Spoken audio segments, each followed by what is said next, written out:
Welcome back to Gilmour Racing for a wrap-up after the Australian Formula Open round at the Bend.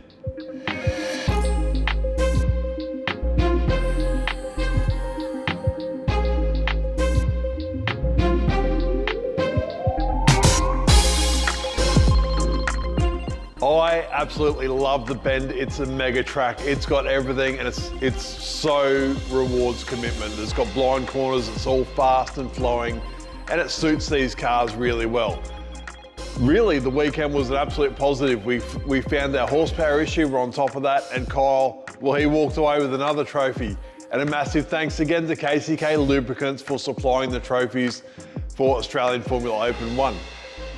This track, Kyle has never driven before. Some of the other guys have tested or have done multiple race seasons. He's turned up Friday, jumped in the car for the first time and drove out on this track, which is I think it's the scariest track on the calendar. It's mega. And for those of you who haven't seen a lap of this place, I'll leave a lap at the end of this video so you can check it out.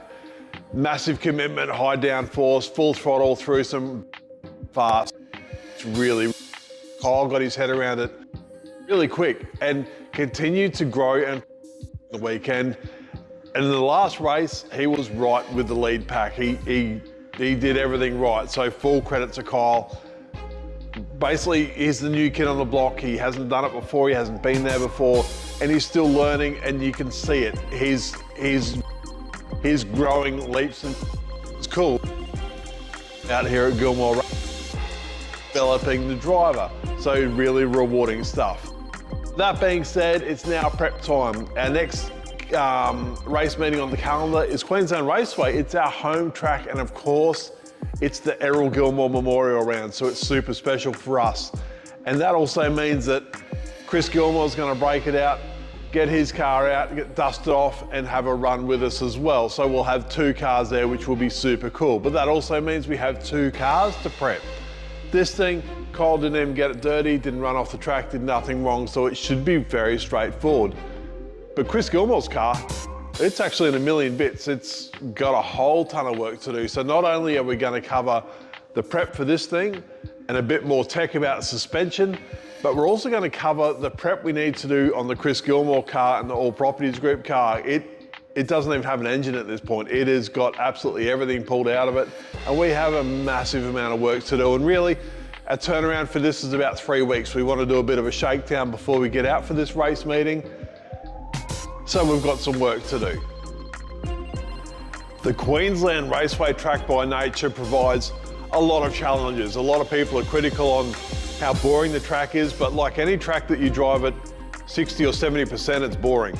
It's an extremely technical track and very hard to get a lap right, but it's coupled with long straights and relatively slow corners. So what we ask out of the car is certainly different to any other track we go to on the calendar. We need that low speed corner mechanical grip, not so much downforce related grip on some of the slower stuff, but we also need less drag on the straights to keep our top speed up. We need great braking performance, which is normally downforce related.